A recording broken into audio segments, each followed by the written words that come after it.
नमस्कार, आदाब, सत श्री अकाल मेरे दोस्तों। आगे आपका होस्ट और दोस्त प्रतीक सिंह लेकर के प्रमुख तथ्यों के साथ आप सभी के लिए पॉलिटी वीडियो का अगला क्लास, वो वीडियो नंबर 53 में अभी आप हैं। भाग 10 में हम पहुंच चुके हैं। भाग 9 और 9 ये हमारा खत्म हो गया। भाग 9 पंचायत, भाग 9A नगरीय निकाय हमारा खत्म हो गया है। अब हम भाग 10 अनुसूचित और जनजातीय क्षेत्र में पहुंच चुके हैं। तो भाग 10 संविधान के 22 भागों में से हम 10वें भाग में पहुंच चुके हैं। तो ये केवल भाग 5 जो था उनको बहुत लंबा समय लगा पढ़ने में, है ना, क्योंकि उसमें था उतना मेन कंटेंट। फिर उसके बाद से हम लोग ठीक स्पीड से हमारी क्लास चल रही है। तो अब आप पहुंच चुके भाग 10 में। इस आगे अब बहुत बड़ी बड़ी क्लासेस नहीं होंगी, बहुत मतलब कि बहुत फास्ट तरीके से आपका कोर्स सब कंप्लीट हो जाएगा। जो मेन क्वेश्चन सबसे ज़्यादा आता है वो भाग 1 से लेकर भाग 5 तक के बीच में आता है। उसमें भाग 5 से मुख्य रूप से आता है, तो भाग 5 आप अच्छे से पढ़ चुके हैं। भाग 10 अनुसूचित और जनजातीय क्षेत्र, अनुच्छेद 244 से 244A, ये पूरा नाम है दोस्तों। भाग 10 में आपका है भाग 10 अनुसूचित और जनजातीय क्षेत्र, अनुच्छेद 244 से 244A तक। क्लियर हो गई बातें? आइए हम आते हैं मेन कंटेंट पे। ये दोस्तों आपका संविधान में 22 भाग है, तो उन 22 भाग, उनके नाम, उनके अनुच्छेद आपके सामने लिस्ट बन के पड़े हुए हैं। इनको बहुत बार पढ़ाया हूँ, रटवाया हूँ, लिखवाया हूँ, तो आप इसको पढ़ के, लिख के, रट के, याद करके बैठ जाइए, बहुत हेल्प होता है इससे। देखिए भाई, हम पढ़ क्या रहे हैं आज? हम पढ़ रहे हैं भाग 10 अनुसूचित और जनजातीय क्षेत्र, अनुच्छेद 244 से 244A। क्लियर? चलिए आते हैं आज के मेन कंटेंट के ऊपर कि भारत में अनुसूचित और जनजातीय क्षेत्रों से संबंधित कुछ प्रावधान। फिर जब भी बोला, जब भी क्लास चालू हो मेन कंटेंट, तो माइंड को हमेशा रिफ्रेश कर लिया कीजिए। बोला गहरी सांस लीजिए और छोड़ दीजिए।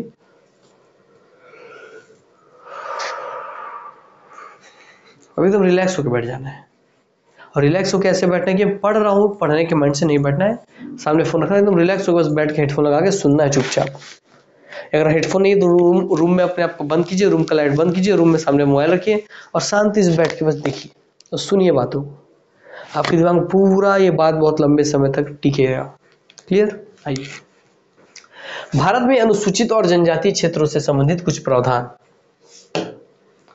भारतीय संविधान के भाग 10 में अनुच्छेद 244 के तहत, अब भाग 10 ही पढ़ रहे हैं, उसमें अनुच्छेद 244 और 244A था, तो 244 के तहत अनुसूचित तथा जनजातीय क्षेत्रों के प्रशासन के विषय में उपबंध किए गए हैं। तो ये लाइन एग्जैक्ट ऐसा ही बन जाएगा कि बताइए भारतीय संविधान के किस भाग में अनुसूचित और जनजातीय क्षेत्रों के लिए प्रावधान किए गए? तो भाग बोलेंगे भाग 10।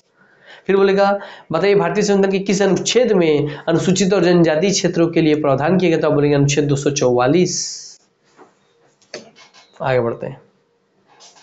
संविधान की 5वीं अनुसूची में, 5वीं अनुसूची है, पहले 12 अनुसूची होती है भैया टोटल, उसमें 5वीं अनुसूची में क्या है? एसटी संपूर्ण भारत, है ना, मान शेड्यूल्ड ट्राइब्स, संपूर्ण भारत के, पूरे भारत के शेड्यूल्ड ट्राइब्स के लिए। तो उसी में अनुसूची में बात कर रहा है कि संविधान की 5वीं अनुसूची में राज्यों के अनुसूचित क्षेत्र व अनुसूचित जनजातियों के प्रशासन व नियंत्रण के बारे में चर्चा की गई है। तो 5वीं अनुसूची में उसी की बात हुई है। संविधान की 12 अनुसूची आपको याद होनी चाहिए। मैं खुद बहुत बार आपको याद करवाया हूँ, ध्यान रखिएगा ये बात का। ये मत भूलिएगा सर आप याद नहीं करवाए हैं। पूरी 12 अनुसूची आपको बहुत बार याद करवाया हूँ, कॉन्सेप्ट के साथ भी, रिविजन भी करवाया हूँ 1-2 क्लास पहले ही।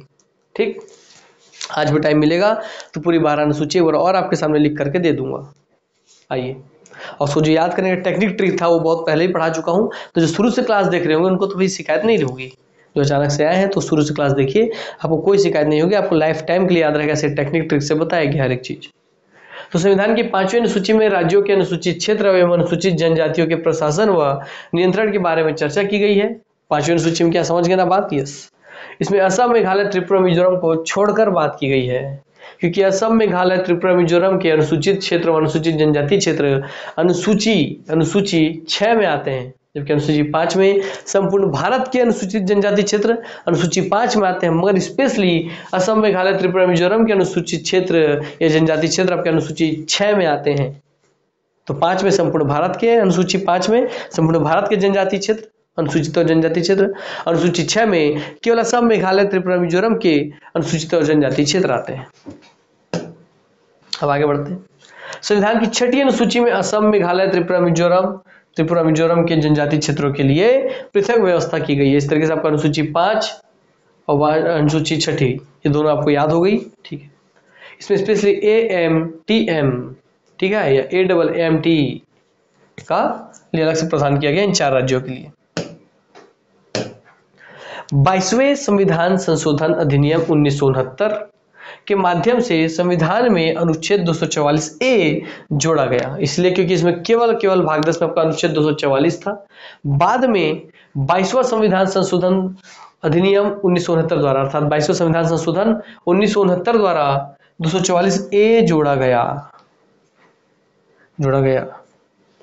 जो संसद को शक्ति प्रदान करता है कि वह विधि के द्वारा असम के कुछ जनजातीय क्षेत्रों को मिलाकर एक स्वायत्त राज्य की स्थापना और उसके लिए स्थानीय विधानमंडल या मंत्रिपरिषद या दोनों का सृजन कर सकती है। अब समझ सर ये असम के लिए इतना जोड़ क्यों दिया गया? असम के लिए सूची एक नया संविधान संशोधन कर दिया गया, स्पेशली असम के कुछ जनजातीय क्षेत्रों को मिलाकर एक स्वायत्त राज्य की स्थापना, एक स्वायत्त और खुद से अपना शासन चलाने वाले राज्य की स्थापना और उसके लिए स्थानीय विधानमंडल का निर्माण, मंत्रिपरिषद का निर्माण या दोनों का सृजन कर सकती है। ये व्यवस्था किया गया किसके द्वारा? संसद के द्वारा। संसद को ये शक्ति दी गई। तो संसद को ये शक्ति देने की जरूरत पड़ी क्यों? असम के लिए अलग से इतना बनाने की जरूरत क्यों पड़ा? असम तो पहले से ही राज्य है, वहां तो पहले से विधानमंडल है। और दोस्तों आपको बता दूं, पूर्वोत्तर के अधिकांश राज्य जिस राज्य से सीमा बनाते हैं असम, और असम में जो विशेष जनजातीय क्षेत्र, चाहे आपके पूरे शुद्ध रूप से जनजाति लोग रहते हैं, तो उन जनजातीय क्षेत्रों अपने हिसाब से अपना प्रशासन चलाना चाहते हैं। और वहाँ जनजाति लोग बहुत बार विरोध करते हैं कि हमें अपना स्वायत्त शासन चाहिए, मैंने हमें अपना ऐसा एरिया चाहिए, देश चाहिए। पहले देश की बात करते थे, अब देश का बात हट गया है। हम अपने स्पेशल एक ऐसा क्षेत्र चाहिए जहाँ पूरी शासन व्यवस्था हम अपने हिसाब से चलाएं। सुन में आया बात? इसीलिए तो उस बात को, बहस को भाई अपने देश में फूट नीति नहीं रहनी चाहिए, इसलिए आपको संसद को शक्ति जरूर दी गई है ना। संसद को शक्ति दी गई है, संसद चाहे तो ऐसा कर सकती है। क्लियर? ख्याल रखेंगे। तो 244 में बात यह है कि भाई अनुसूचित और जनजाति क्षेत्र का प्रावधान किया गया 244 में, और 244 ए में स्पेशली असम के लिए संसद को शक्ति दी गई कि असम संसद चाहे तो असम के लिए आपके स्वायत्त राज्य की स्थापना कर सकता है। तो 244 ए संविधान संशोधन 22वां संविधान संशोधन 1969 के द्वारा। क्लियर हो गई बातें? आइए और भी चलते हैं। दोनों क्षेत्र इसमें 244 और 244 ए। 244 पहले से था, इसमें बोला गया भैया अब क्या कि भाई आपके अनुसूचित और जनजातीय क्षेत्र की बात की गई है इसमें पूरे देश की, है ना। फिर आपके 244 ए में क्या बोला गया? 244 ए में बोला गया कि संसद को शक्ति मिलती है कि संसद अपनी शक्ति का प्रयोग करके असम के लिए एक स्वायत्त राज्य की स्थापना कर सकता है, मंत्रिपरिषद की स्थापना कर सकता है, विधानमंडल की स्थापना कर सकता है। ये क्लियर हो गई बातें? इसमें अनुसूचित और जनजातीय क्षेत्र वाले में दो हिस्से आते हैं। एक अनुसूची 5 जिसमें संपूर्ण भारत के अनुसूचित और जनजातीय क्षेत्र आते हैं, एक अनुसूची 6 जिसमें केवल असम, मेघालय, त्रिपुरा, मिजोरम के अनुसूचित और जनजातीय क्षेत्र आते हैं। क्लियर? चलिए, अनुसूची 5, पांचवी अनुसूची और छठवीं अनुसूची आप पढ़ चुके हैं। आइए आगे बढ़ते हैं। इसमें कौन कौन से राज्य, इसका नाम बार बार पूछता है, तो असम, मेघालय, त्रिपुरा, मिजोरम। आपको मैं याद करवाया हूँ AMTM करवा के, AMTM है ना। अनुसूचित क्षेत्र प्रेसिडेंट द्वारा घोषित किया जाता है। ये क्वेश्चन बहुत बार बना है कि भारत के किसी क्षेत्र को, मान लीजिए भारत में छत्तीसगढ़ का बस्तर है, जनजातीय क्षेत्र है, तो भारत के बस्तर को अगर अनुसूचित क्षेत्र घोषित करना है तो ये कौन कर सकता है? तो ये शक्ति है दोस्तों प्रेसिडेंट के द्वारा, प्रेसिडेंट के पास है कि अनुसूचित क्षेत्र प्रेसिडेंट द्वारा घोषित किया जाता है। किसी क्षेत्र को अनुसूचित क्षेत्र घोषित करने की शक्ति केवल और केवल हमारे देश के प्रेसिडेंट को है। ये बात ध्यान रखिएगा। और इसी वजह से बस्तर में, क्योंकि बस्तर में जनजातीय क्षेत्र है, तो बस्तर को स्थान दिया गया है। देखिए आप अनुसूची 5 में क्या, 5वीं अनुसूची में क्या पढ़े कि संपूर्ण भारत के अनुसूचित और जनजातीय क्षेत्र, तो उसमें बस्तर भी आ गया, संपूर्ण भारत में ही सब बस्तर भी। हमारा अनुसूची 6 में क्या, स्पेशली असम, मेघालय, त्रिपुरा, मिजोरम को दर्जा दिया गया। तो बस्तर में इसी बात को लेकर विवाद है कि आप हमको अनुसूची 5 में शामिल कर तो दिए हैं भारत सरकार, पर हमारा वैसा विकास नहीं हो पा रहा है। इस 5वीं अनुसूची 6वीं अनुसूची में क्यों सम्मिलित किया जाता है अनुसूचित और जनजातीय क्षेत्रों को? ताकि उनके लिए तेजी से विकास कार्य किए जा सके, क्योंकि भाई जनजाति हैं, आदिवासी हैं, बहुत पिछड़े हुए हैं, उनके तेजी से विकास कार्य हो।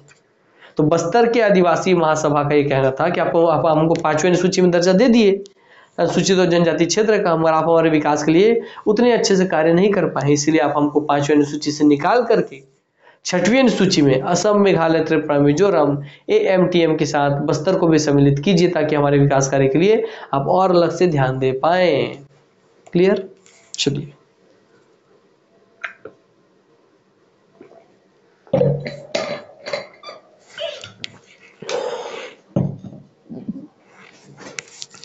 हो गई बातें, रुकेंगे 1 मिनट।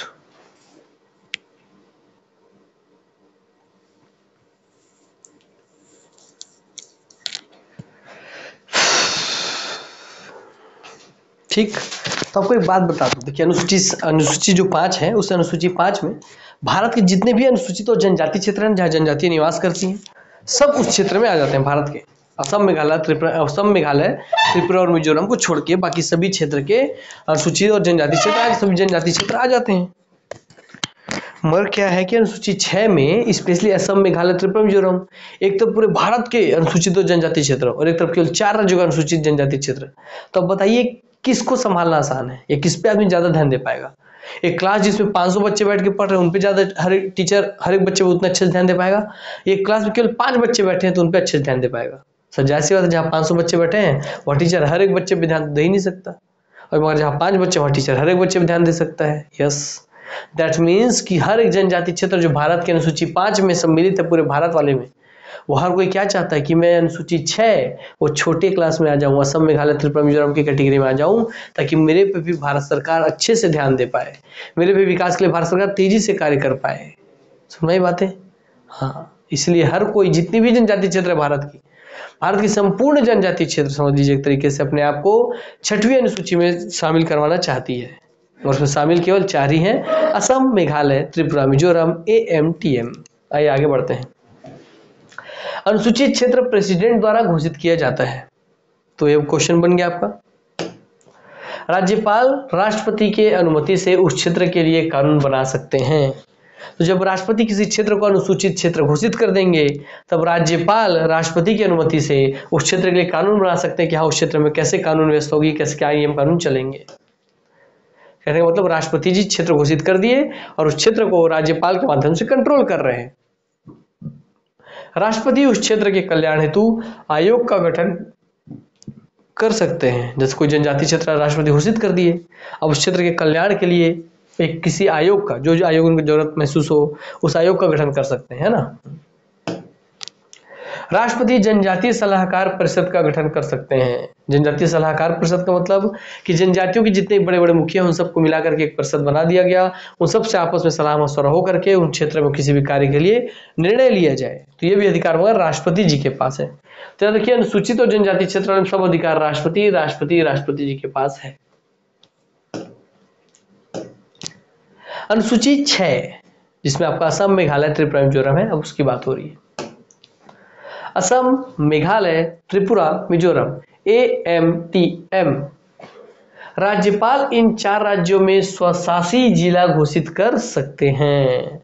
स्वशासी जिला का मतलब क्या है कि राज्यपाल चाहे तो असम, मेघालय और त्रिपुरा, मिजोरम के जो जनजाति क्षेत्र हैं उन क्षेत्रों को स्वशासी जिला घोषित कर सकते हैं। स्वशासी जिला का मतलब ये तो राज्य हो गए चारों, मगर उन राज्यों में कोई ऐसा जिला होगा जहां बहुत अधिक जनजाति जनसंख्या रहती होगी, है ना, जहां जनजाति जनसंख्या बहुत ज्यादा होगी।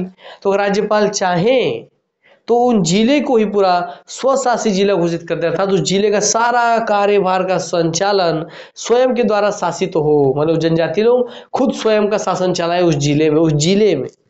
इसलिए बोलते हैं जहां स्वयं का शासन चले उस जिले में उसे स्वशासी जिला कहते हैं। और ये कौन दे सकते हैं अधिकार उन जिलों को? राज्यपाल दे सकते हैं। मगर केवल किन राज्यों के लिए? केवल आपके 4 राज्यों के लिए, असम, मेघालय, त्रिपुरा, मिजोरम। ठीक,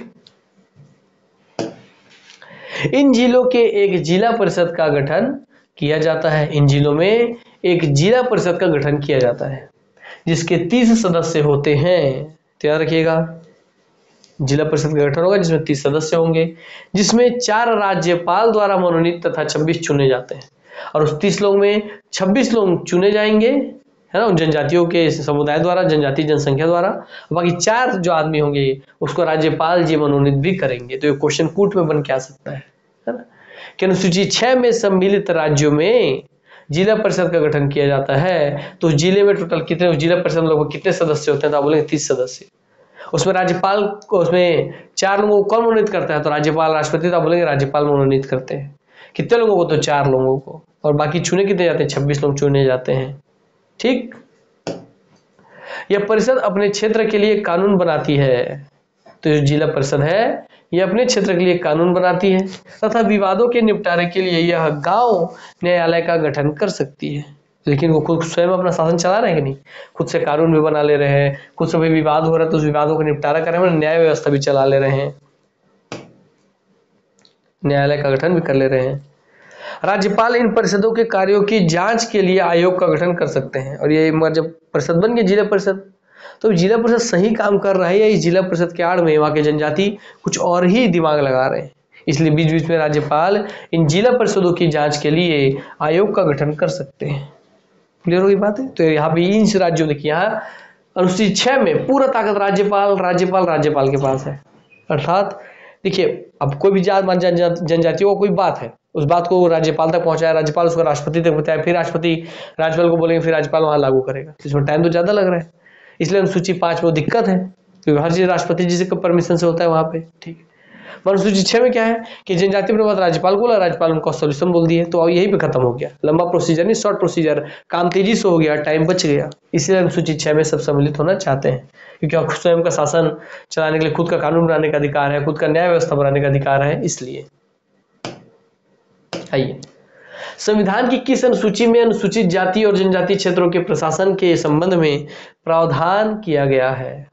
तो संविधान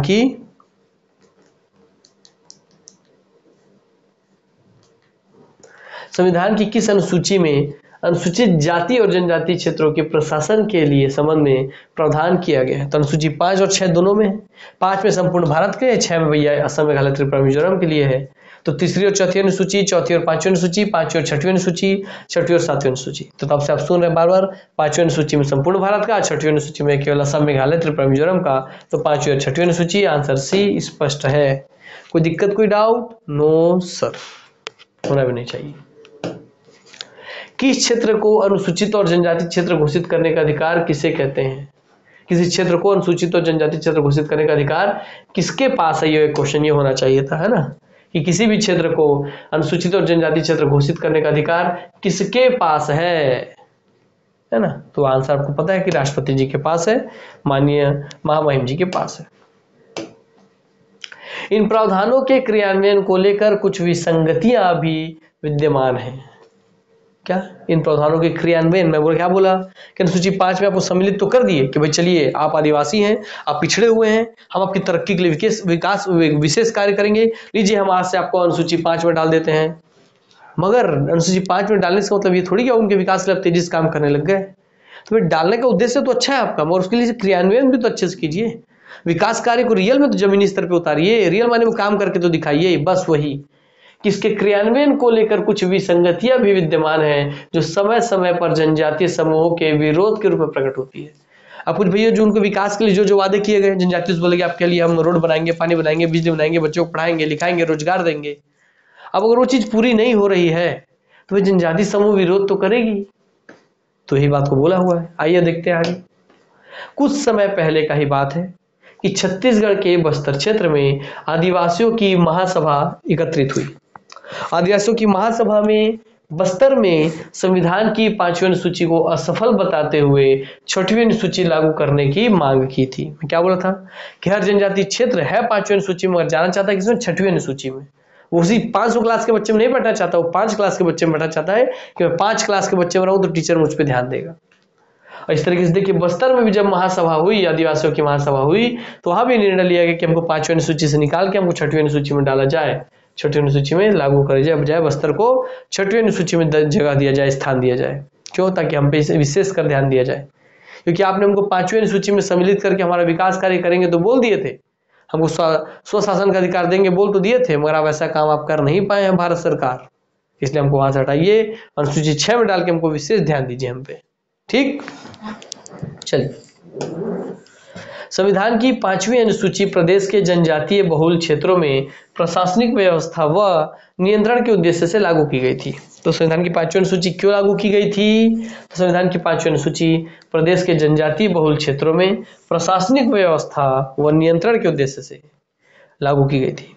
इसी तरह से जल, जंगल, जमीन, क्या ये लाइन पूरा लाइन बनता है, पूरा कोटेशन बनता है। इस तरह से जल, जंगल, जमीन पर जनजातियों का अधिकार सुनिश्चित करने के लिए पेशा कानून भी लागू किया गया है। ठीक, तो पेशा कानून किस लिए है? ताकि जनजातियों को उनके जल, जमीन और जंगल पर अधिकार मिल सके। किंतु इन दोनों कानूनों से बस्तर में आदिवासियों को विशेष लाभ नहीं हुआ है। कानून भैया आपका अनुसूची 5 में डाल दिए, उनके लिए पेशा कानून भी लागू कर दिए, पर फिर भी बस्तर के आदिवासियों को विशेष लाभ नहीं हुआ। शासन प्रशासन की उदासीनता की वजह से 5वीं अनुसूची व पेशा कानून भी आदिवासियों के साथ न्याय नहीं कर पा रहे हैं। किसकी कमी की वजह से? प्रशासन की उदासीनता की वजह से। क्योंकि शासन चाहे किसी का भी हो, जनजातियों के लिए कोई क्रांतिकारी कार्य आज तक किए ही नहीं गए हैं। और जब किए जाते हैं जनजातियों के विकास के लिए कोई क्रांतिकारी कार्य, तो वहां पे नक्सलाइट है, वो नक्सलाइट उनको भड़का देते हैं कि तुम्हारे विकास के लिए नहीं है, तुम्हारी बर्बादी के लिए काम है। अरे भैया, जब रोजगार मिलेगा, आदमी पैसा कमाएगा, चार जगह अपने बच्चों को खुद से पढ़ाएगा लिखाएगा, सक्षम होंगे तो ऑटोमेटिक बढ़ेंगे। अब रोजगार मिलेगा कैसे? तो कंपनी प्लांट लगेगी तब तो रोजगार मिलेगा, क्योंकि भाई अभी पढ़े लिखे में समय लगेगा स्किल होने में। और शारीरिक श्रम तो आदिवासी बहुत करते हैं, तो हम शारीरिक श्रम तो करते हैं, कंपनी प्लांट लगती तो। पर वहाँ आदिवासियों को, वहाँ की जो नक्सलाइट ग्रुप है वो भड़का करके वहाँ जो लगने वाली कंपनियां प्लांट थी उनको हटवा दी। क्योंकि हमारे आदिवासी भाई सब तो भाई बहन जो है वो सीधे साधे होते हैं, उनको थोड़े इतना पता है राजनीति प्रपंच। और वहाँ के जो नक्सलाइट ग्रुप है वो भड़का के वहाँ जो कंपनी प्लांट लगने वाली थी उसको हटवा दिए कि देखो आज तुम्हारे जमीन पे कब्जा करेगा, तुम्हारे जंगल को काट रहा है, तुम्हारे देवी देवता है तुम्हारे जंगल। अरे भैया, तुम क्या कर रहे हो? तुम क्या कर रहे हो? तुम भी तो उस जंगल को अशुद्ध कर रहे हो। तुम 50 लोगों का गला काट रहे हो, तब के जंगल देवता प्रसन्न हो रहे हैं? तब भी तो जंगल देवता नाराज हो रहे हैं। तब भी तो धरती माता का हृदय फट रहा है, क्योंकि उनके तो सारे बच्चे हैं। तब भी तो किसी एक आर्मी वाले का अगर आप गला काट रहे हैं अन्य नक्सलाइट भाई, तब भी तो उसका पूरा परिवार बर्बाद हो रहा है। तो सर हमारा वो भी तो काटते हैं। तो नक्सलाइट बोलेंगे सर वो भी तो हमारा काटते हैं। अरे भैया, तो आप छोड़ दीजिए, आप नक्सलाइट गिरी छोड़ के आप रोजी रोटी कीजिए, क्यों काटेंगे आपका गला? बात ही खत्म है कि नहीं है? आज तक आपको बता दिया जाए, बस्तर का पूर्ण विकास नहीं होने के पीछे सबसे बड़ा कारण यही है कि वह नक्सलाइट है। क्योंकि अब नक्सलाइटों को भी पता है बात, नक्सलवाद को भी बात पता है। क्या बात पता है? उनको भी ये बात पता है कि भैया अगर पूर्ण रूप से विकास हो जाएगा, बस्तर का हर एक व्यक्ति शिक्षित हो जाएगा, स्किल्ड हो जाएगा, पढ़ लिख के बड़ा बन जाएगा, खुद रोजगार करने लगेगा, खुद कमाने धमाने लगेगा, पैसा कमाने लगेगा, तो भाई वो समझदार हो जाएगा। और अगर वो समझदार हो गया तो फिर हमारी बातों में नहीं फंसेगा, और हमारी बातों में नहीं फंसेगा तो हम फिर उनको गुलाम बना के उन्हीं के ऊपर राज कैसे करेंगे? उनको भाई भाई बोल के कैसे राज करेंगे कि हम तुम्हारे भाई हैं? कैसे राज करेंगे? क्योंकि किसी भाई जो कम समझ वाले होते हैं उनको तो बुर्बक बना आसान है, और जो पढ़ लिख करके समझदार हो गए उनको आप बुर्बक कैसे बनाएंगे? है ना, बात यही है। तो मैंने स्लाइड भाई बहन से भी हाथ जोड़ के निवेदन है कि आप भी, क्योंकि उसी जनजाति क्षेत्र के ही वासी हैं, आपके लीडर भले कहीं के भी हो कैसे भी हो, आप उसी जनजाति क्षेत्र के वासी हैं, तो आप अपने ही क्षेत्र के विकास में सहयोग दीजिए। जिन नक्सलाइटगिरी छोड़िए और आकर के सरकार को सरेंडर कीजिए, और सरकार पर नौकरी भी दे रही है उस नौकरी को ग्रहण भी कीजिए, है ना। तो सरकार बहुत सारा स्कीम चला रहा है यार। तो जो नक्सलाइट बना करके हथियार डालेगा उसको सरकारी नौकरी मिल रही है, और क्या चाहिए? या हमारे बच्चे पीएससी वाले मर मर के पढ़ रहे तब सरकारी नौकरी नहीं मिल रही है ना। आइए पेशा कानून। अब आप सुने कि भाई पेशा कानून का भी उतना ज्यादा लाभ नहीं मिल रहा है, क्योंकि पेशा कानून क्यों लाया गया था? आदिवासियों को उनके जल, जंगल और जमीन पे अधिकार देने के लिए, मगर वो भी उतना लाभकारी नहीं है। अब देखते हैं पेशा कानून है क्या। तो पेशा कानून PESA, पेशा कानून 1996 5वीं अनुसूची में दिए गए क्षेत्रों पर यह प्रावधान लागू नहीं होता है। वर्तमान समय में कुल 10 राज्यों पर यह प्रावधान लागू होता है। तो पहली बात यही स्पष्ट हो गया आपको कि पेशा कानून 5वीं अनुसूची 6वीं अनुसूची से एक अलग ही स्थान है। 5वीं अनुसूची में पूरे भारत के संपूर्ण अनुसूचित जनजाति क्षेत्र है। इसका मतलब ये नहीं कि भारत के सभी अनुसूचित और जनजाति क्षेत्र में पेशा कानून लागू है। भारत के केवल 10 राज्यों पर ही यह पेशा कानून लागू है। अब 5वीं सूची में दिए गए क्षेत्रों पर यह प्रावधान लागू नहीं होता है। आगे बढ़ते हैं। आंध्र प्रदेश, 10 राज्य देखिए, आंध्र प्रदेश, छत्तीसगढ़। तो छत्तीसगढ़ पेशा कानून लागू है। अरे भाई लागू है तभी तो पीछे आप पढ़े ना, अभी इसके पीछे देखिए कि पेशा कानून का भी ज्यादा लाभ नहीं मिला। बोल रहे हैं कि पेशा कानून भी लागू किया गया है, किंतु इन दोनों कानूनों से ही बस्तर में आदिवासियों को विशेष लाभ नहीं हुआ है। जब लागू है बस्तर तभी उससे लाभ नहीं हो रहा है ना। यस, इसलिए आंध्र प्रदेश में लागू है, छत्तीसगढ़ में लागू है, गुजरात में लागू है, हिमाचल प्रदेश में लागू है, महाराष्ट्र में, झारखंड में, मध्य प्रदेश में, उड़ीसा में, राजस्थान में और तेलंगाना। क्लियर हो गई बातें। जिसमें से आप अधिकांश चीजें तो भैया छत्तीसगढ़ के पड़ोसी राज्य ही देख रहे हैं, देख लीजिए, है ना। मध्य प्रदेश, उड़ीसा, तेलंगाना, झारखंड, छत्तीसगढ़, आंध्र प्रदेश, तो यही खत्म। अलग से क्या याद रखना, अलग से आपको याद रखना है बस गुजरात, हिमाचल प्रदेश, महाराष्ट्र भी हमारा पड़ोसी है तो उसको छोड़ देते हैं, वही भी हमारा पड़ोसी है ना, हाँ, गुजरात, हिमाचल प्रदेश, राजस्थान, ये 3 आपको अलग से याद रखना है, बाकी 7 आपको याद हैं। कैसे 7? मध्य प्रदेश, उससे जुड़ा छत्तीसगढ़, उससे जुड़ा झारखंड, उससे जुड़ा उड़ीसा, उससे जुड़ा आंध्र प्रदेश, उससे जुड़ा तेलंगाना, है ना, उससे जुड़ा महाराष्ट्र, 7 हो गए। एक्स्ट्रा बस आपको गुजरात, राजस्थान और आपको हिमाचल प्रदेश याद रखना है, तो केवल 3 ही आपको याद रखना है, गुजरात, हिमाचल प्रदेश और राजस्थान। तो 10 आपको याद हो गए जहां पेशा कानून लागू है। इस कानून के अनुसार प्रावधान, अब देखिए पेशा कानून के क्या क्या प्रावधान है उनको भी आप अच्छे जान लीजिए।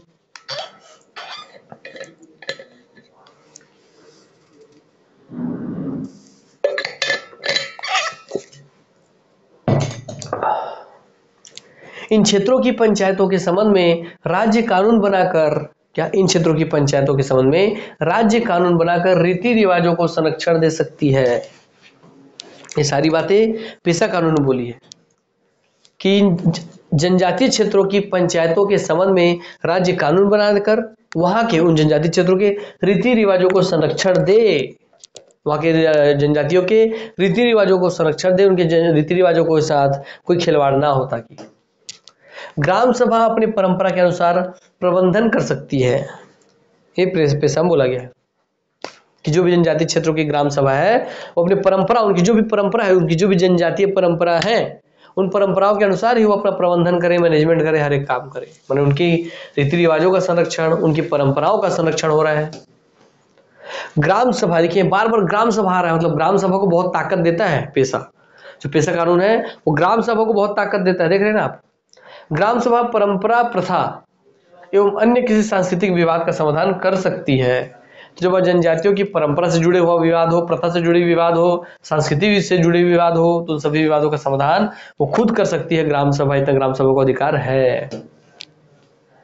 फिर आगे ग्राम सभा, ये ग्राम सभा ग्राम स्तर पर सामाजिक आर्थिक विकास के क्रियान्वयन के लिए योजनाओं को अनुमति दे सकती है। तो जो ग्राम सभा होगी जनजातीय क्षेत्रों की, वो ग्राम स्तर पर सामाजिक विकास के लिए, आर्थिक विकास के लिए कोई योजना अगर बेस्ट है तो उस योजना के क्रियान्वयन के लिए योजनाओं को अनुमति भी दे सकती है। ठीक है, ये हमारे क्षेत्र के लोगों के लिए अच्छा है, तो योजना आप लागू कर दीजिए। ये सभाएं, जो जबकि सभाएं बैठेंगी जनजातियों की महासभा जैसे हुई, ये सभाएं वित्त को सुनिश्चित करती हैं तथा प्रभावित भी करती हैं। अर्थात जनजातियों की जो महासभा है वो वित्त को सुनिश्चित करती है कि कितना कितना पैसा कहाँ कहाँ खर्चा होना चाहिए, और उसको प्रभावित भी करती हैं, है ना। इन क्षेत्रों में खनन के लिए यहाँ की सभाओं की अनुमति लेना आवश्यक है। अर्थात जनजातीय क्षेत्र में अगर आपको खनन करना है तो आपको जनजातीय महासभा से परमिशन लेने की आवश्यकता है। क्लियर बातें हो गई? यस। क्योंकि भाई अगर जनजातीय महासभा से आपको परमिशन नहीं लेना होता तो कोई भी आदमी जाकर के बस्तर में कोयला खोद के निकालने लग जाएगा, है। सबको भी अधिकार नहीं है, उनसे परमिशन लेना आवश्यक है। अनुसूचित जनजाति के लिए इस क्षेत्र की 1/2 सीटें आरक्षित रखी जाएंगी। जो भी एसटी होंगे, शेड्यूल्ड ट्राइब्स होंगे, उनके लिए जितनी भी सीट होंगी उसकी आधी सीट 1/2 सीटें आरक्षित रखी जाएंगी, तथा तीनों स्तरों पर अध्यक्ष अनुसूचित जनजाति से ही होगा। अच्छा, कोई भी स्तर उस पर अध्यक्ष एसटी ही होगा, अनुसूचित जनजाति क्षेत्र से ही होगा। तथा यदि मध्यम व जिला स्तर पर, है ना, ग्राम स्तर हो गया, ग्राम आपका जनपद, ये ब्लॉक स्तर हो गया, खंड या ब्लॉक स्तर हो गया, फिर आपका जिला स्तर, तो तीनों स्तर पर जो अध्यक्ष होंगे वो अनुसूचित जनजाति से ही होंगे बोल रहे हैं। और फिर आपके जो मध्यम ग्राम स्तर को छोड़ के जो मध्यम और जिला स्तर पर इस वर्ग का कोई प्रतिनिधि नहीं चुना गया, उस स्थिति में राज्य विधानमंडल अपनी ओर से मनोनीत कर देता है। कहने का मतलब अगर कोई प्रतिनिधि मध्य खंड स्तर, मध्य जिला स्तर पर कोई प्रतिनिधि इनके एसटी शेड्यूल ट्राइब से नहीं चुना गया है तो भाई वहां पे राज्य सरकार डायरेक्ट मनोनीत कर सकती है, राज्य विधानमंडल अपनी ओर से मनोनीत कर सकती है वैसे प्रतिनिधि को, जनजातीय प्रतिनिधि को। इन क्षेत्रों में भूमि अधिग्रहण ग्राम सभाओं की अनुमति के पश्चात ही होगा। देखिए फिर ग्राम सभा हो सकती है कि किसी को भूमि अधिग्रहण करना है कि भाई सरकार चाहती है मैं ऐसे रेल निकालूंगा, मुझे यहाँ की भूमि अधिग्रहित करनी पड़ेगी, तो भी आपको जनजातीय महासभा से अनुमति लेना पड़ेगा। अच्छा, तो मैं ऐसे हाईवे निकालूंगा तो जंगल काटना है, मुझे जंगल इतनी भूमि अपने अंडर लेनी पड़ेगी, तो भी आपको जनजातीय महासभा से परमिशन लेना पड़ेगा। परियोजना को क्रियान्वयन करते समय जो व्यक्ति प्रभावित होंगे उनके पुनर्वास की व्यवस्था राज्य के द्वारा की जाएगी। अर्थात मान लीजिए बना रेल परियोजना चला रहे हैं कि भाई यहाँ से हम रेल निकालेंगे, बस्तर के जंगल काट के हम रेल निकालेंगे। जब आप परियोजना का क्रियान्वयन कर रहे हैं, जब आप जंगल काट रहे हैं, घर उजाड़ रहे हैं, उजाड़ रहे हैं, तो जिस समय परियोजना के क्रियान्वयन के समय जो व्यक्ति प्रभावित होगा, जिसका घर टूटेगा, जिसका जमीन फंसेगा, उन सभी लोगों को उनके पुनर्वास की, मतलब उनके लिए कहीं और आवास आप बना के देंगे, उनको कहीं और उतना जमीन देंगे। यस, तो उन सभी लोगों के, प्रभावित होने वाले लोगों के पुनर्वास की व्यवस्था राज्य के द्वारा ही की जाएगी, मतलब राज्य सरकार पूरा खर्चा उठाएगा उन लोगों के लिए। क्लियर। राज्य विधानमंडल को यह भी सुनिश्चित करना होगा कि उच्च स्तर की पंचायतें निम्न स्तर की पंचायत, नहीं लिख रहा हो तो निम्न लिखा है दोस्तों यहाँ पे, है ना। तो उच्च स्तर की पंचायतें निम्न स्तर की पंचायतों के अधिकारों को अधिग्रहण न करे। जो वहाँ राज्य विधानमंडल होगा उसको यह भी ध्यान रखना है कि जो भी निम्न स्तर की पंचायतें हैं वो उच्च स्तर की पंचायतों के अधिकारों का अधिग्रहण ना करे, है ना। चलिए, कुल मिला के बड़ी बड़ी पंचायतों के या सभी पंचायतों के अधिकारों का संरक्षण भी करना राज्य सरकार का उद्देश्य है। और पूरी ताकत किसके हाथ में है? ग्राम सभा के हाथ में है। राज्य विधानमंडल इन पंचायतों को निम्न शक्तियां दे सकता है। ये क्वेश्चन याद रखिएगा, निम्न शक्तियां जो देगा, पूरा जो लिस्ट बन के आएगा, इस लिस्ट से भविष्य में क्वेश्चन देखने मिल सकता है। ये कोई लिस्ट पूरा याद रखना है कि भाई ये जनजातियों को ये शक्ति, देखिए लोड नहीं है, पढ़ना नहीं है, पढ़ने में ज्यादा टेंशन वाली बात नहीं है, आप पढ़ेंगे, हाँ यार ये तो सब तो जरूरी है, ये सब तो उनकी संस्कृति का हिस्सा है, इसे आपको देख के समझ में आ जाएगा, मगर याद रखिए क्वेश्चन याद से बनेगा, इसलिए टोक रहा हूं ताकि आपको ध्यान रहे। आइए, राज्य विधानमंडल इन पंचायतों को निम्न शक्तियां दे सकता है। वन उत्पादों पर स्वामित्व, अर्थात राज्य विधानमंडल इन पंचायतों को, किनको, इन जनजातीय पंचायतों को निम्न शक्तियां दे सकता है। कौन कौन शक्ति दे सकता है? कि जो भी वन उत्पाद है उस पर स्वामित्व किसका हो, तो वनों के उत्पाद पे स्वामित्व उसी वन के जनजातियों का हो। ठीक है। मादक पदार्थों की बिक्री पर प्रतिबंध लगाने की शक्ति, क्या वहां की अगर जनजाति चाहे तो मादक पदार्थों की बिक्री पर प्रतिबंध भी लगा सकते हैं। और वहां की जनजाति चाहे तो ग्रामीण बाजारों पर प्रतिबंध लगाने की शक्ति भी है। वहां की जनजाति चाहे तो कर्ज पर ब्याज लगाने की शक्ति भी है। सामाजिक क्षेत्र से जुड़ी संस्थाओं पर नियंत्रण करने की शक्ति है। योजनाओं व संसाधनों पर नियंत्रण करने की शक्ति है। जैसे हमारे संसाधन, हमारे वन है, वहाँ की लकड़ी है, वहाँ के खनिज संसाधन है, उन और कोई योजनाएं चल रही तो योजनाओं और संसाधनों पर भी नियंत्रण करने की शक्ति है। आइए, पेशा कानून का उद्देश्य निम्न में से किसे सशक्त करना था? प्रीवियस ईयर क्वेश्चन है। ग्राम पंचायत को सशक्त करना था, ग्राम सभा को सशक्त करना था, नगर पंचायत को सशक्त करना था, या जिला परिषद को सशक्त करना था? तो पेशा कानून का उद्देश्य किसको सशक्त करना था, किसको शक्तिशाली बनाना था, किसको ज्यादा अधिकार देना था? अब बताइए, खुद पढ़े, बार बार उसका नाम आया है। अगर एक क्वेश्चन मैं लिख के दे रहा हूं, अगर एक क्वेश्चन आपको मेरे पढ़ाने से पहले अगर आ जाता तो अब ग्राम पंचायत, ग्राम सभा, नगर पंचायत, जिला परिषद इसमें कंफ्यूज हो जाते, और इसी में अगर मैं घोटुल वोटुल लिख देता तो जिसको पेशा पता होता कि जनजातियों के लिए, तुरंत वो घोटुल मार के आ जाते। तो याद रखिए भाई, ग्राम सभा आंसर है, ग्राम सभा कि पेशा कानून का उद्देश्य ग्राम सभा को सशक्त करना था। तभी तो बार बार देखें, ग्राम सभा को ये अधिकार देगा, ग्राम सभा को अधिकार देगा। देखिए पीछे, खुद देखिए अपनी आंखों से, पेशा कानून में ग्राम सभा दिख रहा है बस।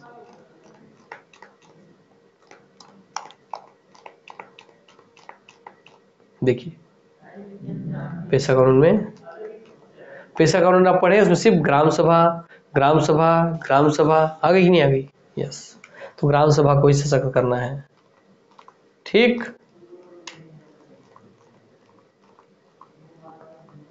और ये सब उनको दी गई शक्तियां, इनको भी ध्यान रखिएगा कि वन उत्पादों पर स्वामित्व, मादक द्रव्य पर प्रतिबंध, ग्रामीण बाजारों पर प्रतिबंध, कर्ज पर ब्याज, सामाजिक क्षेत्र से जुड़ी संस्थाओं पर नियंत्रण, योजना और संसाधनों पर नियंत्रण। तो ग्राम सभा आंसर हो गया। आगे बढ़ते हैं।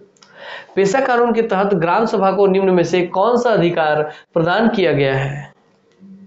ग्राम सभा स्थानीय योजनाओं व उसके स्रोतों पर नियंत्रण रख सकती है। ग्राम सभा सामाजिक संस्थाओं की गतिविधियों पर नियंत्रण रख सकती है। तो बताइए, क्या ग्राम सभा को यह सब अधिकार दिया गया पेशा कानून के तहत? तो पढ़िए, ग्राम सभा स्थानीय कोई योजना है और उसके स्रोतों पर नियंत्रण रख सकती है, तो हाँ सही बात है, रख सकती है। ग्राम सभा सामाजिक संस्थाओं की गतिविधियों पर भी नियंत्रण रख सकती है, यस, तो उपरोक्त दोनों ही सही है, आंसर सी हो जाएगा, उपरोक्त दोनों। ऑप्शन अभी आपके दिमाग में डाल रहा हूं मैं, इतना सरल बना के क्वेश्चन नहीं देगा, सरलता रूप से आपको दिमाग में डालना है, इसलिए इतना सरल क्वेश्चन बनाया हूं। इसको जब कूट में बना के देगा तो आपको भाई दिक्कत हो जाएगा, इसे पढ़िए अच्छे से। पेशा कानून के तहत ग्राम सभा को निम्न में से किस गतिविधि पर नियंत्रण करने का प्रावधान किया गया है? लघु वन उत्पादों पर, सही बात है। अनुसूचित जनजातियों को दिए जाने वाले ऋण पर, सही बात है कि ब्याज दर उस पर ऋण लगा सकता है, ऋण उस पर ब्याज लगा सकता है।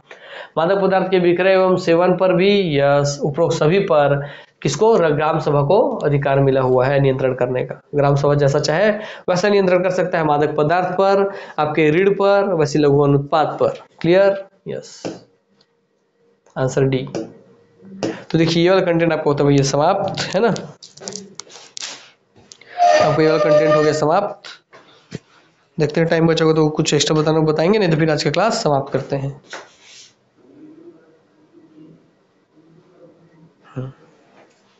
चलिए, हाँ भाई, तो आपको हो गया, पूरा क्लास आज का समाप्त हो गया।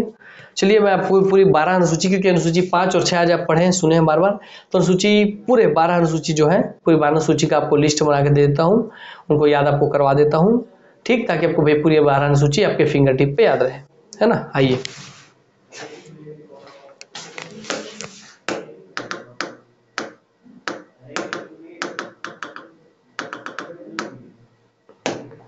मैं उसको पढ़ाने से पहले एक बार मैं आपको रिवीजन करवा देता हूँ कि संविधान में 8वीं, देखिए संविधान की जो 8वीं अनुसूची है, संविधान की 8वीं अनुसूची में, संविधान की 8वीं अनुसूची में जो 22 भाषाएं सम्मिलित, उसमें 14 भाषाएं पहले से थी, 8 भाषाएं बाद में जुड़ी, जिसमें 1, 3 और 4 करके पहले एक भाषा जुड़ी, फिर 3 भाषा, फिर 4 भाषा, तो 1, 3, 4, 4, 8 भाषाएं टोटल हो गई। पहली भाषा जो 15वीं भाषा के रूप में जुड़ी, 14 के बाद 15वीं भाषा के रूप में जो जुड़ी वो सिंधी थी, फिर मणिपुरी, कोंकणी, नेपाली जुड़ी, फिर मैथिली, बोडो, डोगरी, संथाली जुड़ी। वो इसमें सिंधी जो है 21वें संविधान संशोधन 1969 से जुड़ी। मणिपुरी कोंकणी नेपाली आपकी 71वें संविधान संशोधन 1992 से जुड़ी, और मैथिली, बोडो, डोगरी, संथाली, MBBS होता है वैसे ही, MBBS की जगह MBDS हो गया है, मैथिली, बोडो, डोगरी, संथाली, ये आपके 92वें संविधान संशोधन 2003 से जुड़ी, जिसमें राजभाषा का दर्जा हिंदी को प्राप्त है और उपराजभाषा का दर्जा अंग्रेजी को प्राप्त है। 22 भाषा में कहीं भी अंग्रेजी नहीं, अंग्रेजी 22 भाषा में नहीं आती है। एक बार आपको रिविजन हो गया, ये लास्ट क्लास में बताया था, इसलिए बोला था मैं इसको रिविजन करवा दूंगा। चलिए अब हम आते हैं आपके किस पे, अनुसूचियों पे। देखिए संविधान में कुल, संविधान में टोटल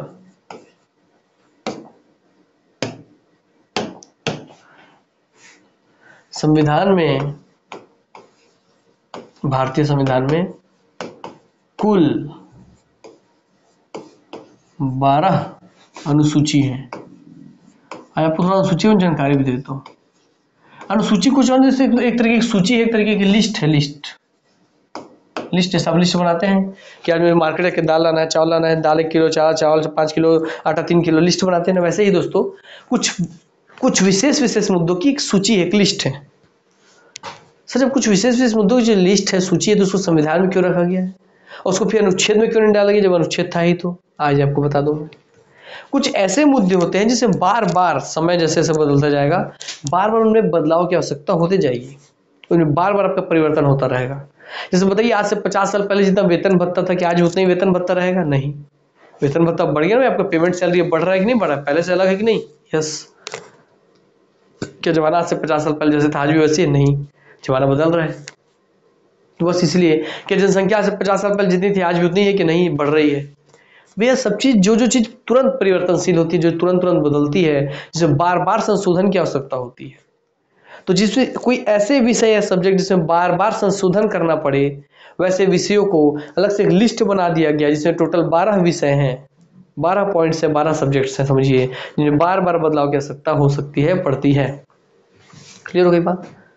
तो उनको अगर सोचिए, अगर वो संविधान में होते, तो संविधान में किसी भाग में होते, भाग में किसी अनुच्छेद में होते, तो संविधान में बार बार संशोधन करना पड़ता, तो संविधान का पूरा उतने बड़े पूरे संविधान के उस पूरे भाग को बदलना पड़ता, भाग के अंदर फिर उस अनुच्छेद को, अनुच्छेद में उसको बदलना पड़ता बार बार, क्योंकि वो डिफिकल्ट काम है।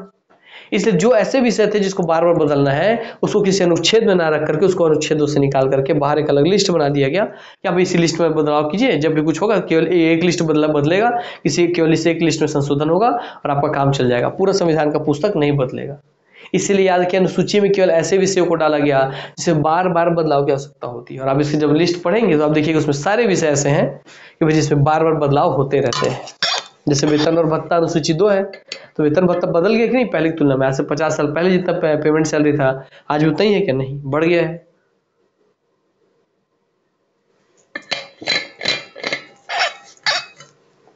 जैसे राज्यसभा में सीटों का आवंटन, तो राज्यसभा में सीटों का आवंटन जनसंख्या के आधार पर होता था, जनसंख्या 50 साल पहले जितना था कि आज भी उतना ही है? नहीं, बढ़ गया है, तो सीट भी तो बढ़ेगा ना फिर, बस।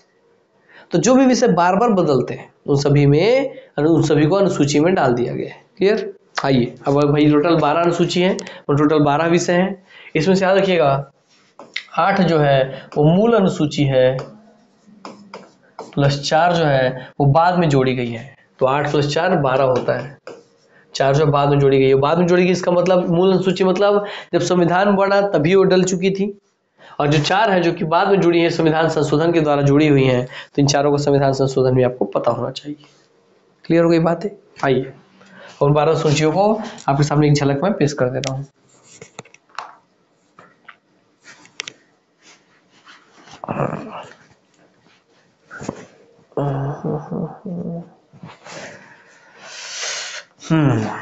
चलिए अनुसूची 1 लिखिए। पहला जो विषय जो था वो क्या था? तो बताइए भाई पूरा भारत का संविधान बन रहा है, तो क्या भारत का संविधान अगर भारत बन रहा है तो क्या भारत जैसे पहले था आज भी वैसा ही है? नहीं, पहले तो भारत में सर आपके अफगानिस्तान, पूरा पाकिस्तान, पूरा भारत, पूरा श्रीलंका, पूरा आपका बांग्लादेश, पूरा आपका म्यांमार तक फैला हुआ था, पूरा नेपाल उपाल सब भारत के संग थे। फिर बाद में क्या हुआ, धीरे धीरे भारत का नक्शा बदलता गया, भारत का क्षेत्र बदलता गया। कुछ क्षेत्र हमारे हट के पाकिस्तान बन गए, कुछ अफगानिस्तान, है ना, कुछ आपके पाकिस्तान बने, कुछ अफगानिस्तान बने, कुछ आपके भाई बांग्लादेश बन गए, कुछ आपके नेपाल बने, कुछ भूटान बने, इस तरीके से। हाँ सर, भारत से उसके क्षेत्र अलग अलग होगा करके ऐसे ऐसे देश बनते गए, म्यांमार बन गए, सब बन गए। ठीक है, जब भारत से उनके क्षेत्र ऐसे अलग होते गए तो क्या भारत का क्षेत्र बदलता गया कि नहीं? और मेरा कोई भी नियम, जैसे आपका जो नियम कानून होगा वो केवल आपके घर तक तो लागू होगा ना। यस, आप घर में पहले 50 सदस्य थे तो 50 लोगों पर लागू होता था, अब 4 सदस्य केवल 4 लोगों पर लागू होगा, बस वैसे ही।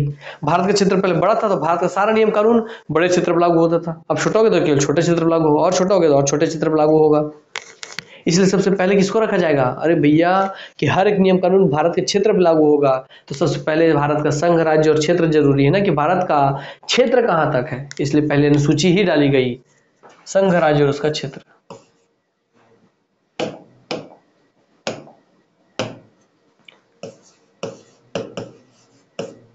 संघ, राज्य एवं उसके क्षेत्र। बोला हर चीज कॉन्सेप्ट से है दोस्तों, हर एक चीज इसी वजह से बना है कि लिस्ट में सबसे पहले लिस्ट पे इसी को क्यों रखा, क्षेत्र को क्यों रखा गया, क्षेत्र को क्यों रखा गया, बस तो वही कॉन्सेप्ट है। क्योंकि जब तक क्षेत्र डिसाइड नहीं होगा तो कैसे पता चलेगा भारत है कहाँ तक? भारत की सीमा निर्धारित होगी तभी तो भारत का हर नियम कानून या भारत का संविधान उसी क्षेत्र तक लागू होगा ना। यस, इसलिए क्षेत्र सबसे पहले रखा गया। अब जब ये क्षेत्र बन गया बताइए, तो वहां भाई आपको अब शासन प्रशासन चलाना है, तो शासन प्रशासन चलाने के लिए आपको कर्मचारी चाहिए। अब कर्मचारी भैया अगर फोकट में काम तो करेगा नहीं, तो पहले उसको लालच लोभ देना पड़ेगा, आओ भैया इतना इतना पैसा देंगे, इतना सारा फैसिलिटी देंगे। इसीलिए इस क्षेत्र में काम करने के लिए जो कर्मचारी आए और काम करे, इसलिए सबसे पहले क्या किया गया, उनको लालच लोभ दिया गया। किसका? इस क्षेत्र में काम करने वाले कर्मचारी को लालच लोभ दिया गया, वेतन एवं भत्तों का, वेतन एवं भत्ते। तो अनुसूची 1 का विषय है संघ, राज्य उसका क्षेत्र, अनुसूची 2 का विषय है वेतन और भत्ते। अब बताइए क्या भारत का क्षेत्र बार बार बदला था, बताया था ना। यस, इसलिए इसको अनुसूची में डाला गया है। अनुसूची में बार बार बदलने वाली चीज को हम डालते हैं। क्या वेतन और भत्ता बार बार बदल रहे हैं कि नहीं, समय के साथ बदलते रहता है कि नहीं? यस, इसलिए इसको भी अनुसूची में डाला गया है। ठीक है, अब मगर सरकार सोची कि मैं अपने क्षेत्र पे काम करने के लिए कर्मचारी को वेतन भत्ता देके काम तो करवा लूंगा, मगर इसका क्या गारंटी है कि मेरे क्षेत्र में काम करने वाला कर्मचारी वेतन भत्ता लेकर के भी ईमानदारी से काम करेगा? हाँ, इसका कोई गारंटी तो है नहीं। तो गारंटी कैसे मिले? तो हम लोग कैसे अब भाई बॉन्ड साइन करवाएंगे नहीं तो क्या गारंटी मिल सकता है? हाँ, हम भारतीय संस्कृति के लोग हैं, हम इनको कसम खिलवा देते हैं, खा, गाय की कसम खा, माँ की कसम खा, बहन की कसम खा, विद्या कसम खा, बस वैसे ही ये भी अपनी ईमानदारी से काम करे, इसलिए इनको भी जो कर्मचारी काम करे पैसा भत्ता लेके भी ईमानदारी से काम करे, इसलिए इनको शपथ और प्रतिज्ञा दिलवाया जाता है, शपथ एवं प्रतिज्ञा दिलवाया जाता है। ठीक, तो अनुसूची 3 का विषय है शपथ एवं प्रतिज्ञा। तो याद रहेगा 1 2 3 शपथ प्रतिज्ञा हो गया। अब जब शपथ प्रतिज्ञा लेके काम करने के लिए आ गए, ठीक भाई हम पैसा भी ले रहे हैं, अब काम करने आ गए, शपथ भी ले ली कि हम ईमानदारी से काम करेंगे, ठीक है। अब सबसे पहले बात हो कि काम करना है पूरे देश में, तो काम करेगा कौन, मतलब क्या क्या काम करना है बताएगा कौन। तो भाई जैसे आपके घर में क्या काम कर रहा है, आपके फादर जो है, माता जी हैं, पिताजी हैं, बड़े भैया हैं जो अनुभवी हैं, जिनको अनुभव है, जो विद्वान हैं, वही तो डिसीजन लेते हैं कि हाँ सबसे पहले हमको ये काम करना चाहिए। बेटा सबसे पहले हम एक काम, कार नहीं खरीदते, सबसे पहले एक जमीन खरीदते हैं, जमीन पे घर बनाते हैं, कल को घर हो जाएगा, रहने के लिए छत हो जाएगा, तो कार तो कभी भी खरीदा जाएगा। हाँ, तो वो निर्णय लेते हैं क्योंकि विद्वान है, उनको पता है कार और घर में दोनों में बड़ा मेन चीज क्या है। यस, बस वैसे ही मेरे दोस्त, बस वैसे ही सबसे बड़ा चीज क्या था कि विद्वान जरूरी है। अब पूरे देश में काम करने के लिए कर्मचारी हो गए, वेतन भत्ता दे रहे हैं, शपथ दिलवा दिए, मगर काम कैसे हो ये विद्वान ही बताएंगे। और विद्वान हमारे देश में कहाँ बैठते हैं सर? विद्वान हमारे देश में उच्च सदन में बैठते हैं, इसलिए उसको विद्वानों की सभा कहा जाता है।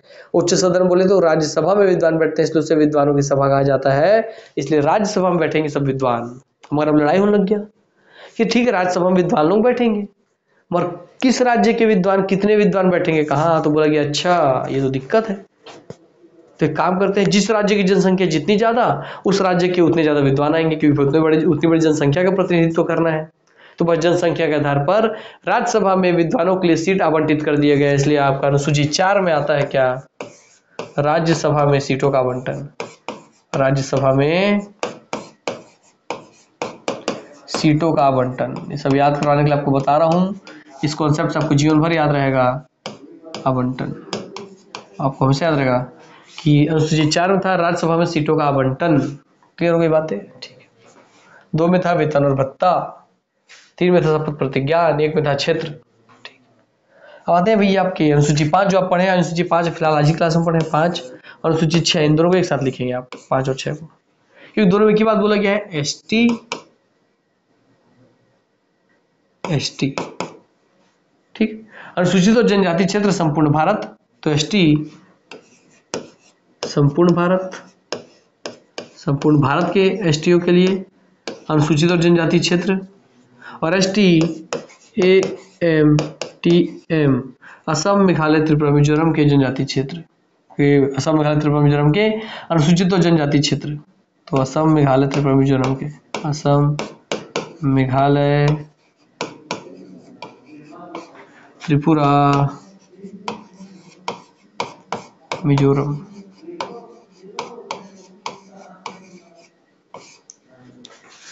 तो अनुसूची 5 में था कि जनजातियों के लिए अनुसूचित और जनजाति क्षेत्र संपूर्ण भारत के, और इसमें था जनजाति वन जनजाति, तो अनुसूचित और जनजाति क्षेत्र असम मेघालय त्रिपुरा मिजोरम एएमटीएम के। क्लियर हो गया बात? तो अनुसूची 5 और 6 में ये बात किया गया। क्यों बात किया गया? क्योंकि देखिए जब यहाँ जब 4 तक तो पहुंच गए थे, आप याद करवा रहा हूँ क्यों डाला गया 5 और 6 में ये डाला, इसलिए गया कि विद्वान लोग बैठ गए। और विद्वान लोग जब बैठे थे बात की कि यार बताओ देश में सबसे पहले किन के लिए काम करना चाहिए। तो देश में सबसे पहले जो सबसे पिछड़े हैं उनके लिए काम करना चाहिए, तो सबसे ज्यादा मुख्य धारा से कटे हुए उनके लिए काम करना चाहिए, जिनको आज तक फैसिलिटी नहीं मिल पाई, सुविधा नहीं मिल पाई, उनके लिए काम करना चाहिए। तो बताइए देश में सबसे ज्यादा पिछड़े कौन है? हमारे ट्राइबल भाई बहन। उन तक ना रोड पहुंची, ना पानी बिजली न पहुंची, ना पानी पहुंची, ना बिजली पहुंची, कुछ नहीं पहुंची, न रेल, न सड़क, न कुछ, न हवाई जहाज, कुछ नहीं, न विद्या, न शिक्षा, न रोजगार, न नौकरी, न काम, न धंधा, न स्किल डेवलपमेंट। हाँ, तो जब विद्वान अनुसूची 4 में राज्यसभा में सीटों का आवंटन होने के बाद जब विद्वान यहाँ बैठे तो बोले कि हाँ सबसे पहले हमें एसटी शेड्यूल्ड ट्राइब्स अनुसूचित और जनजाति क्षेत्र के लोगों के लिए काम करना चाहिए, जो बहुत पिछड़े हुए हैं, क्योंकि जो सबसे पिछड़े उसके लिए काम करेंगे। तो ठीक है, हम संपूर्ण भारत के अनुसूचित क्षेत्रों के और अनुसूचित और जनजाति क्षेत्रों के विकास के लिए काम करेंगे। इसलिए अनुसूची 5 में डाला गया संपूर्ण भारत के एसटी अनुसूचित और जनजाति क्षेत्र, तो जनजाति क्षेत्र को डाला गया। फिर ध्यान दीजिए यार पूरे भारत में ध्यान तो दे दिए, मगर कुछ स्पेशल कुछ विशेष क्षेत्र हैं जहाँ कुछ और ज्यादा अलग ही टाइप की समस्या है, उसको हमको अलग तरीके से हैंडल करना होगा। वो कौन सा जगह था? वो था असम मेघालय त्रिपुरा मिजोरम। तो इन क्षेत्रों के जो जनजाति हैं इनके लिए हमको एक अलग से प्रशासन व्यवस्था बनाना होगा, अलग से इन पे ध्यान देना होगा। इसलिए अनुसूची 6 में डाल दिया गया ST AMTM असम मेघालय त्रिपुरा मिजोरम को। एक तरफ संपूर्ण भारत के जनजातीय क्षेत्रों को डाल दी गई अनुसूची 5 में, और एक तरफ केवल असम मेघालय त्रिपुरा मिजोरम के अनुसूचित और जनजातीय क्षेत्रों को डाल दी गई अनुसूची 6 में, ताकि इनके लिए अलग से विकास कार्य किया जा सके। तो ये विद्वान बैठे संपूर्ण भारत के भाई पिछड़े लोगों के लिए काम कर दिए। ठीक, अब जब काम कर रहे हैं भाई डिसाइड होगी भाई हम सबसे पहले जनजातियों के लिए काम करेंगे, जनजातियों के लिए काम करेंगे, ठीक है। अब यह लड़ाई होने लग गया क्या कि राज्य सरकार बोला कि मेरे राज्य के लोग हैं, मैं इनके लिए विकास कार्य करूंगा, और सेंट्रल गवर्नमेंट ने बोला कि नहीं नहीं ये हमारे देश के लोग हैं, हम इनके लिए विकास कार्य करेंगे। अब दोनों टकराव होने लग गया कि मैं इसके लिए विकास काम करूंगा, मैं इसके लिए विकास काम करूंगा, मैं इसके लिए विकास। तो भाई ये विद्वान लोग थे, लोग बोले अरे भैया लड़ो मत। जैसे आपके घर में आप भाई बहन लड़ते होंगे तो किस चॉकलेट के पापा क्या बोलते हैं, रुको रुको लड़ो मत, इधर आओ, क्या लड़ाई है? पापा देखिए नहीं चॉकलेट है, हमें मेरे को खाने नहीं दे रही है। पापा बोलेगा नहीं बेटा भाई बहन आप लोग ना ट्रक से तोड़ेंगे, तुम आधा खा लो तुम आधा खा लो, मैं और दोनों के लिए एक पीस बाद में ले आऊंगा, ठीक ऐसा करके। तो पापा कैसे हैंडल कर लिए, कुछ तोड़े, उस एक चीज को तोड़े और दो लोगों में बांट दिए। बस वैसे ही इन विद्वानों ने भी इन दोनों के लिए काम करने के लिए जो शक्ति थी, शक्तियां थी, पूरे देश में काम करने की जो शक्ति थी, तोड़े और केंद्र और राज्यों में बांट दिए। बहन को लो बेटा तुम चॉकलेट खाओ, भाई बोला तुम चॉकलेट खाओ। वैसे ही विद्वानों ने भी कार्य करने की, जो पूरे देश में कौन कौन से विषय पे किसको शक्ति होगी कार्य करने की, जैसे रेल की शक्ति किसके हाथ में है, सेंट्रल गवर्नमेंट के।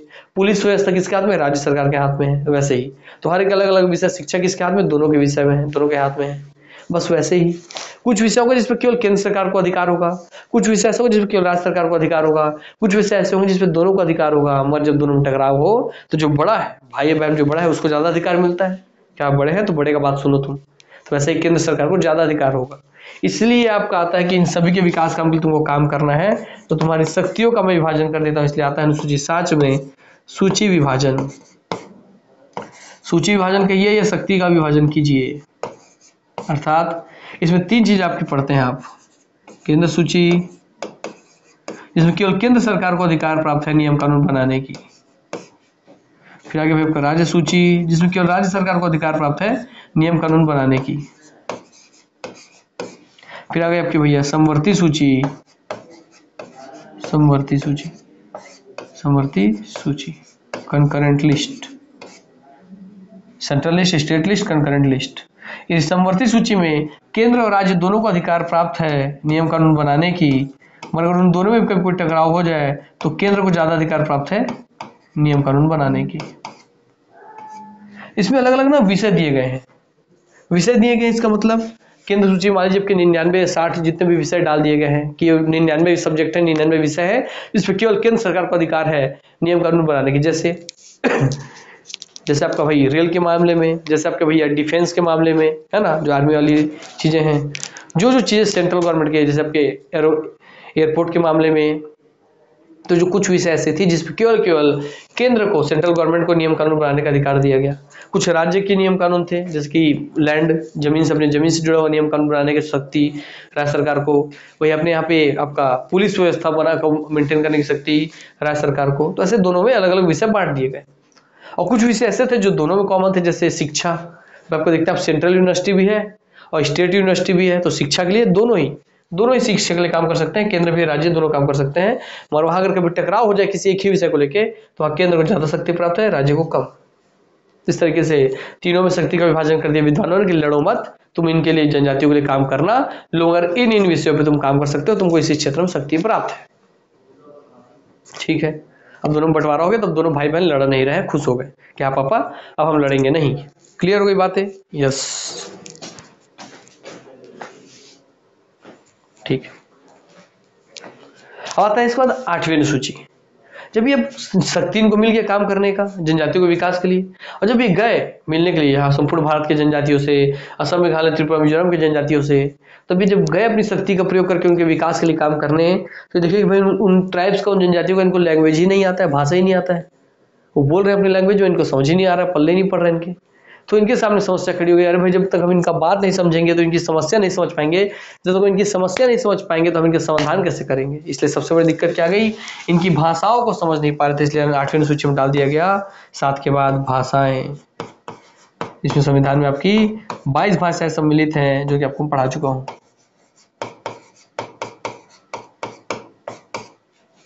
ठीक है, तो 8 अनुसूची मूल अनुसूची थी जो कि संविधान के निर्माण के समय से ही डली हुई थी। ये 8 अनुसूची पर आपको जानकारी मिल गया। इसके बाद बारी आता है किसका, एक्स्ट्रा जो 4 अनुसूची है इनका, जो बाद में संविधान संशोधन के माध्यम से जोड़े गए।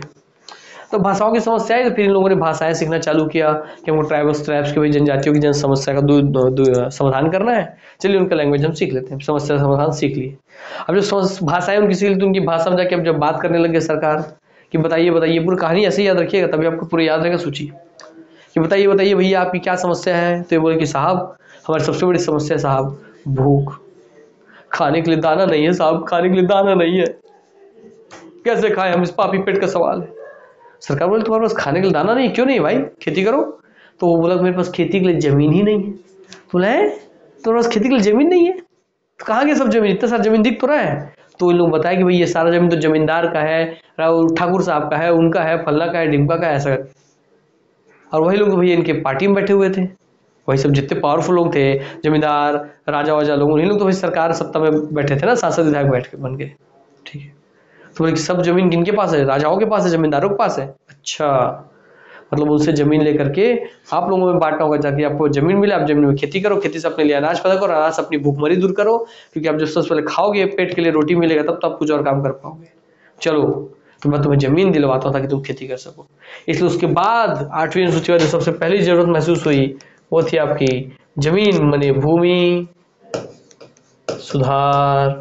9वीं अनुसूची में डाला गया, 9वीं अनुसूची में डाला गया भूमि सुधार आंदोलन। सबसे पहले भूमि से जुड़ा हुआ चीज, ठीक, क्लियर हो गई बात। और इसीलिए संविधान के इतिहास में सबसे पहला संशोधन यही भूमि सुधार आंदोलन हुआ था। इसलिए याद रखेंगे ये क्या है आपकी फर्स्ट संविधान संशोधन है, जो कि आपका 1951 में ही कर दिया गया था। तो भूमि सुधार आंदोलन 9वीं अनुसूची का विषय है, जो कि आपका पहला संविधान संशोधन है हमारे भारतीय संविधान का। याद रखेंगे जो कि भूमि सुधार आंदोलन, क्योंकि सबसे पहले वही पापी पेट का सवाल था। इसलिए तो बड़े बड़े जमींदारों से राजाओं से जमीन छीना गया और बांट दिया गया लोगों के, लोग तुम भी सब खेती करो। यस, मतलब जैसी जमीन छीना गया राजाओं से, जमींदारों से बांटा गया गरीबों में, तो राजा जमींदार तो गुस्सा गए कि हम तो यार कांग्रेस पार्टी में हैं और कांग्रेस खुद हमारा ही जमीन छीन के बांट रहा है गरीबों में, हम छोड़ेंगे कांग्रेस पार्टी, हम जा रहे हैं बीजेपी में बैठेंगे। तो ऐसे क्या करने लगे, उन लोग सब दल बदलने लगे, कांग्रेस से चलने लगे बीजेपी में, तो हमारा जमीन छीन रहे हो। तो लोग क्या करने लगे, उन लोग जब छीनने लगे अनुसूची 10 में दल बदलने लग गए। जैसे भूमि छिनाया तो दल बदलने लगे, इसलिए दल बदल रोधी कानून बना। तो दल बदल रोधी कानून अनुसूची 10 में बना, दल बदल रोधी कानून। ठीक, अब कैसे याद रहेगा सर, ये भी संविधान संशोधन से जुड़ा गया। इसमें कौन सा संविधान संशोधन हुआ, और अभी 1951 आप देख रहे हैं कि पहला संविधान संशोधन 1951 में हुआ। 51 को ले लीजिए, आपका क्या था, 51 का आता है 52वां, तो 52वां संविधान संशोधन, ठीक, 1985 करके जोड़ा गया दल बदल रोधी कानून। तो पहला संविधान संशोधन 1951 करके भूमि सुधार आंदोलन जोड़ा गया 9वीं अनुसूची में। 10वीं अनुसूची में दल बदल रोधी कानून जोड़ा गया। 52वां संविधान संशोधन 1985 करके, याद कैसे रहेगा, 51 के बाद 52 आता है, ऐसे याद रहेगा।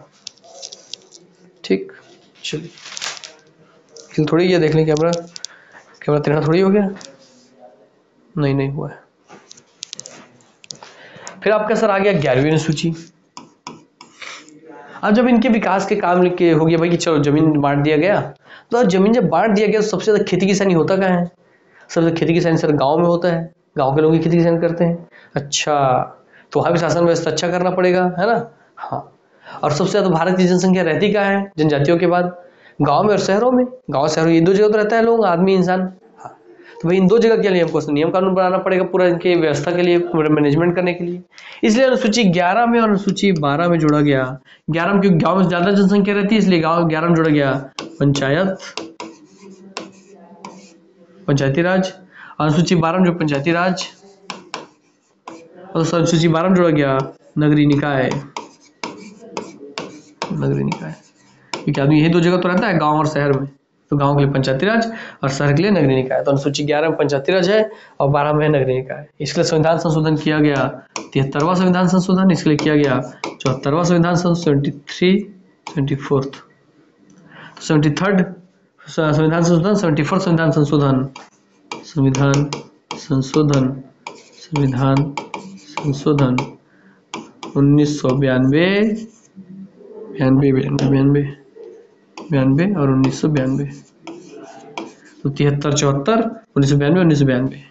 तो ये 4 संशोधन, पहला संशोधन 52वां संशोधन 73वां और 74वां संशोधन करके ये बाकी के 4 अलग अलग अनुसूचियां जोड़ी गई। इस तरीके से कुल 12 अनुसूची आपकी कंप्लीट हो गई। 12 अनुसूची कंप्लीट हो गई, जिसमें 8 मूल अनुसूची थी, बाकी 4 अनुसूची बाद में जोड़ी गई। तो उम्मीद करता हूँ कि इस कहानी के माध्यम से आपको पूरी अनुसूची याद रहेगी। और इस 8वीं अनुसूची में जो 22 भाषाएं हैं, वो 22 भाषाओं के बारे में आपको जानकारी में दे चुका हूं कि 22 भाषाएं कौन कौन सी है लास्ट क्लास में, है ना।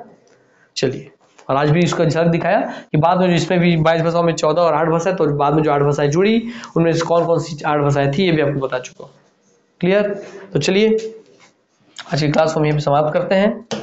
मिलते हैं नेक्स्ट क्लास में, तब तक के लिए आप सब अलविदा लेते हैं। दुआ करते हैं आप हमेशा हंसते रहें, खेलते रहें, खिलखिलाते रहें, निरोग रहे, स्वस्थ रहे, तंदुरुस्त रहे। यही मेरी दुआ है आप सबके लिए। मिलते हैं नेक्स्ट क्लास में, तब तक के लिए नमस्कार, जय हिंद, जय भारत, जय छत्तीसगढ़, वंदे मातरम, धन्यवाद। और हाँ, जरूर बताइए कमेंट में कि कैसा लगा आज का क्लास।